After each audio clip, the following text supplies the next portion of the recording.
We are people for action, taking on a journey about topic. Time we look at a new subject with new guests.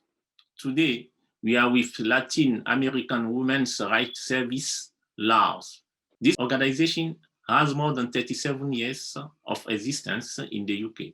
They have defended women's rights and support Latino American women in the UK. They offer different specialists who can assist and support them. This association covers several areas through which is try to open the way for women to develop and redevelop themselves. This organization will be presented by Mrs. Dolores Model, who is here with us to give more information and explanation about what they do. Welcome. Before we start our question, could you tell us, Mrs. Lores, who are you and why LAWRS? Yes, thank you, Yusuf. Thank you for that kind introduction. I am Dolores Modern. I am Policy and Communications Coordinator on Employment Rights at the Latin American Women's Rights Service, where I've worked in this position for 2 years, and then before that as a volunteer. So I've been with the organization for 5 years. Hello, I have 5 questions. What is the story behind LAWRS? So LAWRS was founded in 1983 by a group of Latin American women who essentially saw that there was a gap in the services that existed for women who were migrating to the UK from Latin America. As women as well as migrants with a specific cultural background, their experiences were and are specific and different to other women and to other migrants. And their needs were back then not really being met by mainstream bigger organizations. So our founders recognized this, and they established an advice, information, and advocacy service to inform women of their rights and to provide services in their own languages, Spanish and Portuguese, that were also culturally sensitive and in a gender-specific setting. And over time, LAWRS has expanded its services and it provides a more holistic approach to how we assist women to develop. Okay, thank you. What is the reason you set out this organization? The reason is that migrant communities really have different needs to other people, to other communities. And what these founders of LAWRS saw was that the migrant people, but in our case, specifically migrant Latin American women, needed a more holistic support. So it's not just someone who can translate or interpret for them and then help you fill in a form, sorry, but it's someone who can help you do all of that, but also, recognize if you need some emotional support, to advise you on benefits, to support you if you're a victim of domestic abuse. And many times it's all of this at once. So migrant women need to be able to get support from someone who understands all of these issues, as well as their cultural background, where they come from, how things are done in their home countries, etc. And like I mentioned, this support wasn't really being given back then by mainstream organizations. Where do you get your funding from? And we get our funding from different funds and foundations that support the kinds of projects that we have a need for. And that changes over time. So some have been supporting us for a long time, for many years. Others are new. For example, we've managed to get some emergency funds that have come up with COVID. We don't rely on fundraising from the public or from our service users, and all our services are free. But we do, however, invite everyone to join LAWRS as a member for an annual fee of £10, which means that they can have a say when they're a member in how the organization is run by choosing the board of trustees. Why is it important for the organization to protect women? It's important because, as I was saying earlier, different communities have different needs. Different sectors, different genders, different groups of people have different experiences and face different problems. And there are many aspects of what we do which need to be understood from a gendered perspective. For example, how do women experience homelessness compared to men? Or how were women with children affected by COVID-19 when the schools closed? Or, for example, Latin American women in the UK tend to work in very feminized areas of work, like cleaning, hospitality, and domestic work. And work obviously has an impact on the rest of their lives as well. So it's important that we understand how these workplaces operate and what effects they have on the lives of migrant women from Latin America. In the case of women, for example, experiencing domestic violence, it's important that we can provide a safe space for them where they feel comfortable, where they are able to express themselves freely and knowing that they won't be judged. That's why it's important to have a women's only organization. Finally, who and when founded the organization? LAWRS was founded in 1983 by a group of women who came here in the 70s. Some of them were coming here as political refugees because in many Latin American countries, the 70s were a time of military dictatorships, and many people had to run to exile. Thank you very much, Dolores. Thank you, Maida.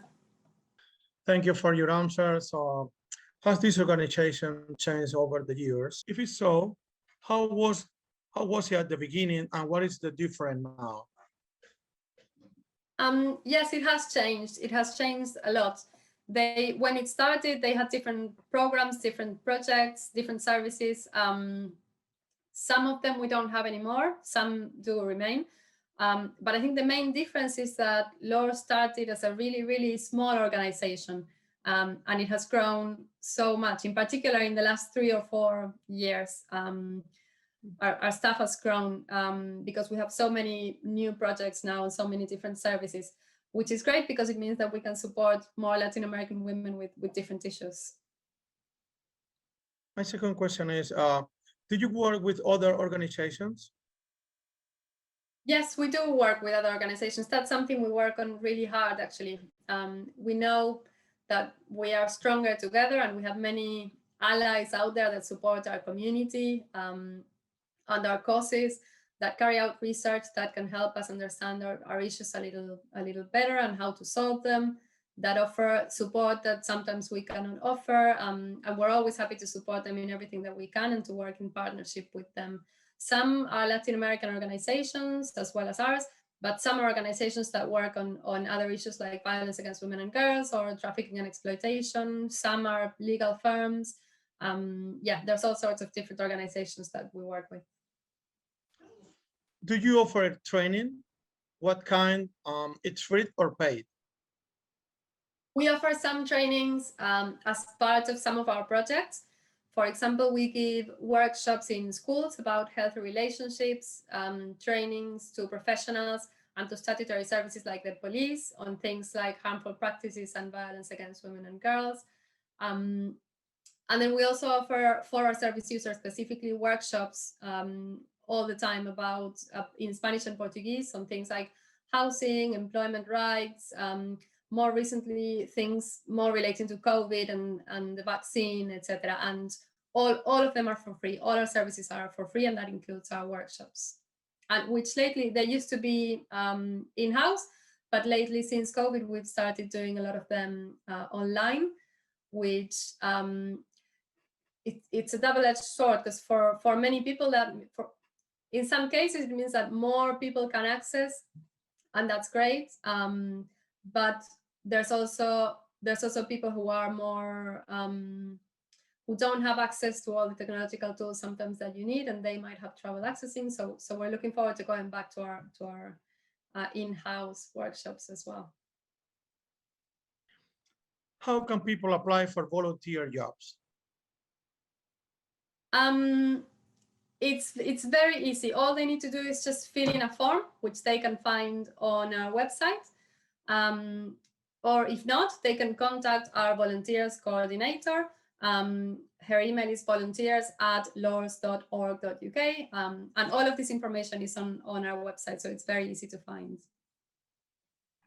Do you think women are more vulnerable than men?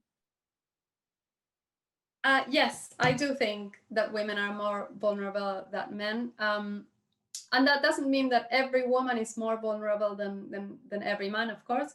Vulnerability has to do with many different issues, and we have to keep in mind, in our case, that as Latin American migrant women, there are many different layers of vulnerability that intersect. So you are more vulnerable, for example, as a woman if you are also Black. You are more vulnerable as a woman if you don't speak English. You are more vulnerable if you have experienced abuse, or if you're a single mom. All of these are just examples, of course, and they intersect with each other. I never think it's a good idea to compare vulnerabilities, but we do live in a patriarchy, which means that women are at a disadvantage from birth. And we have to deal with challenges that men in general don't.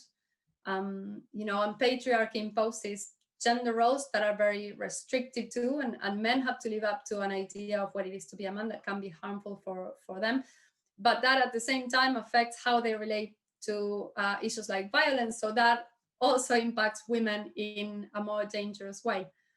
So when we fight for equality, we have to remember that it's not only about changing the law, it's not only about changing certain policies, it's because we don't just want women to be more protected. No, it's about challenging the whole system so that we're not starting our lives from a place of vulnerability, so that we are in fact equal. I'd like to ask you how many people works in your association? Yes, currently we are a staff of 35 people, and around 40 volunteers on top of that. Many of them part-time. And yeah, we've grown, like I said, we've been growing in the last few years, but we've grown also, especially since COVID started, because there was such demand for services, and there were women in such urgent need, that we're very glad to have been able to get the funding to respond to that demand, and to get more women working in our staff and volunteering for us. We're very glad that we were able to do it. Hello, Dolores. Thank you for attending this interview. I have some questions for you. The first one is, do you only support Latin American women? And what about the rest of the world? Yes, it's only Latin American women in our case, in our organization. This is to do with what I've explained before, which is that Latin American women have specific needs. And if we were an organization that supports all women, then we wouldn't be able to cover those specific needs. But also we are what's called a by and for organization, which means that we are Latin American women supporting Latin American women. And that ensures that we can provide a service that is sensitive to the cultural differences that we have. But luckily in the UK, there are many organizations for women, some mainstream, which support all women, and some like us, which provide specialized service for a specific group. So there's always an organization that will be able to help. And if we get a call, or if we get an email from a woman that is not Latin American, we always do our best to signpost them to an organization that will help. Do you think that some women's rights organizations are words or only and no action? I wouldn't say that. I think that every women's organization has a purpose, and they work towards that purpose in the best way that they can. And it doesn't mean that as women's organization, we all agree on everything, or that we want the exact same things. But in general, we tend to have a similar view of the vulnerabilities of the vulnerable place that women are in every society, not just this one, and in a patriarchal system. From my experience working with LAWRS, I know that our work is not easy. We are a frontline organization, and our main responsibility is to support and to protect the women that come to our service, and working with them to improve their lives. And in that process, we face many obstacles, like the hostile environment, which is actively trying to make life more difficult for migrants. And that's something that most organizations, or at least definitely community organizations like ours, smaller organizations, have to face and overcome in their work, and it's not easy. how do you select who runs your organization, and how do you find your staff? The organization is run at the very top by our board of trustees. They are elected by our members, and they give their time and their expertise to the organization as volunteers. So they're not part of the staff of LAWRS. And any woman can be a member of LAWRS and choose that board. Members are usually some of our service users, and their main responsibility is to choose that board.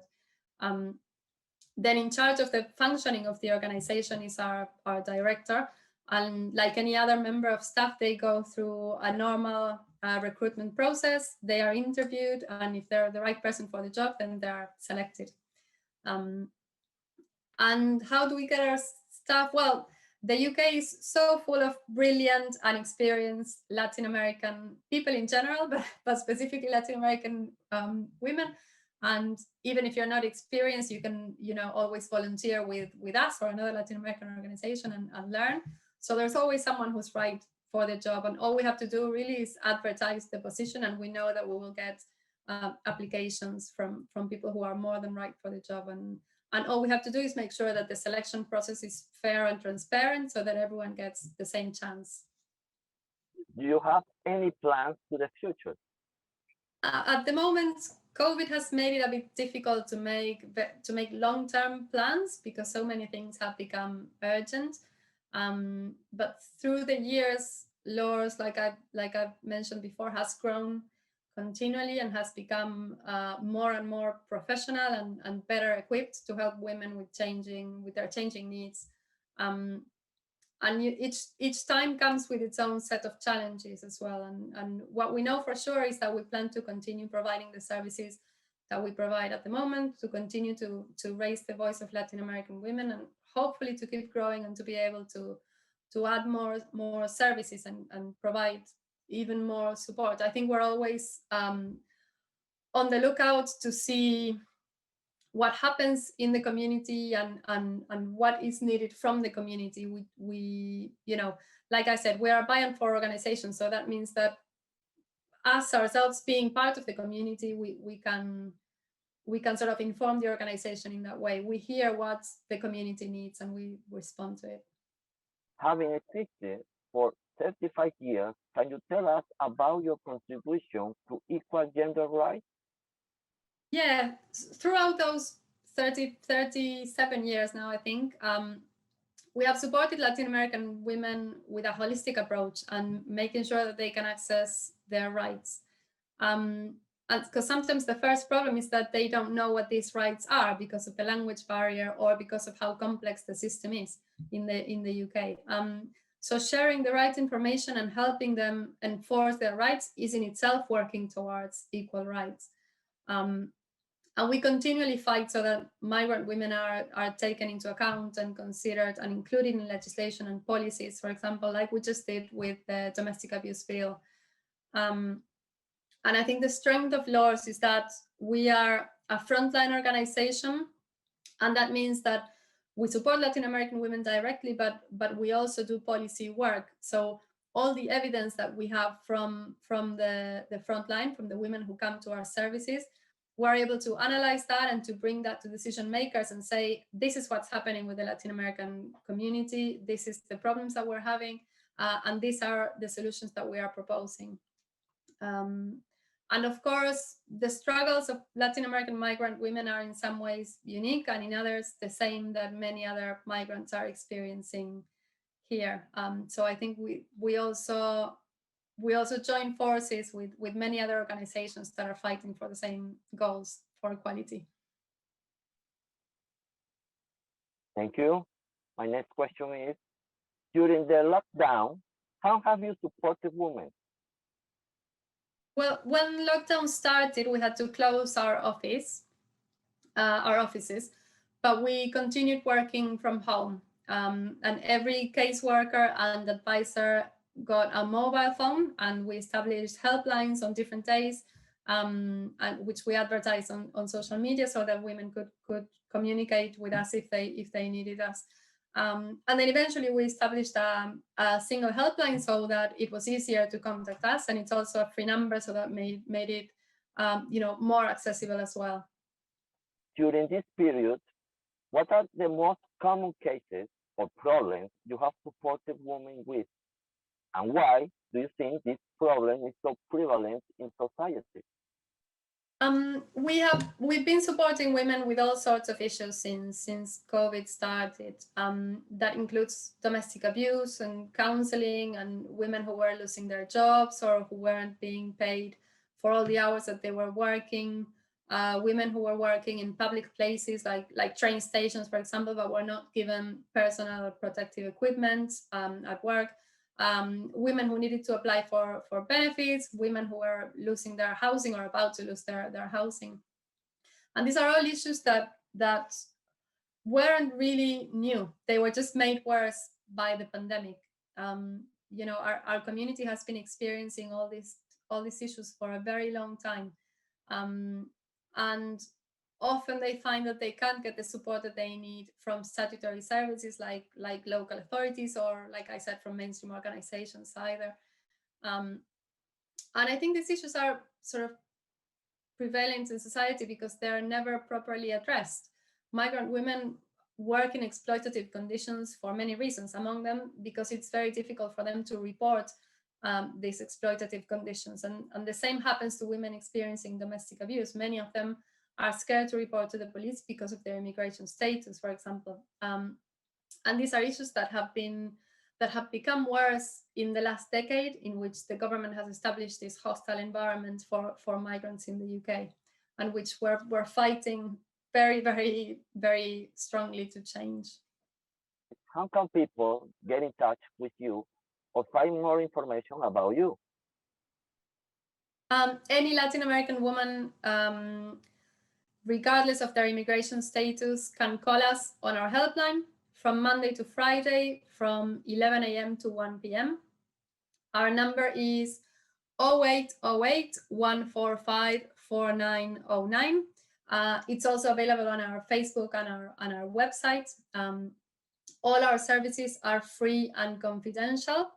And for more information on what we do, on the services we offer, they can go to our website, where all our information is in English, in Spanish, and in Portuguese.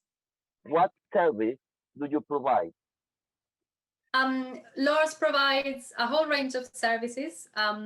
We support women who are experiencing domestic violence and other forms of violence. We provide counseling in Spanish and in Portuguese. We provide advice on employment rights, on housing benefits and debt. We provide legal advice on immigration and family law. We also have a group of community activists for any woman who wants, any Latin American woman who wants to join, and a group for young women who learn activism mainly through arts. Yeah, that's most of what we do. What are the specific needs of Latin American women? I think it varies, but the first and more obvious point would be the language barrier. So Latin American women speak Spanish and Portuguese, and that means that there are many services that they have trouble accessing. And for example, we know that statutory services, so for example, local authorities and the NHS, they are all supposed to provide interpreters, but sometimes the women or the people don't know that they have a right to ask for an interpreter. But more worryingly, these authorities themselves don't know that they should be providing that service. So that means that many women in our case, but migrants in general, are not accessing these services for the language barrier. But other than that, there's more specific things. So for example, there are specific forms of harmful practices and specific forms of violence, of gender violence within Latin America that a mainstream organization might not be familiar with, might not completely understand. There's, just to give an example, there's a misconception, for example, that forced marriage doesn't exist in Latin America when it does. It's just different to the way we're used to seeing it in other places. Yeah, so what we provide is a culturally sensitive approach and culturally sensitive services in that way, that we know we are from the community, so we know how these things work back in Latin America. We know how to provide a service that is sensitive of that. Thank you very much, Dolores, and thank you for your contribution for an equal and fair world for everyone. Thank you. Thank you, Pedro. This is an important information for all women and especially Latino Americans one. There is an association called LAWRS who can support and assist them about a different issue like abuse of women, domestic violence, and immigration problem. To benefit from the assistance, women can contact them easily to find solutions and help to integrate them into the new society. Offering different kinds of support, including training, employment right advice, and psychologically help, they also campaign for equal gender rights. If you need support or want to be involved, volunteer as part of this great team. Only help to put in touch with them. Thank you.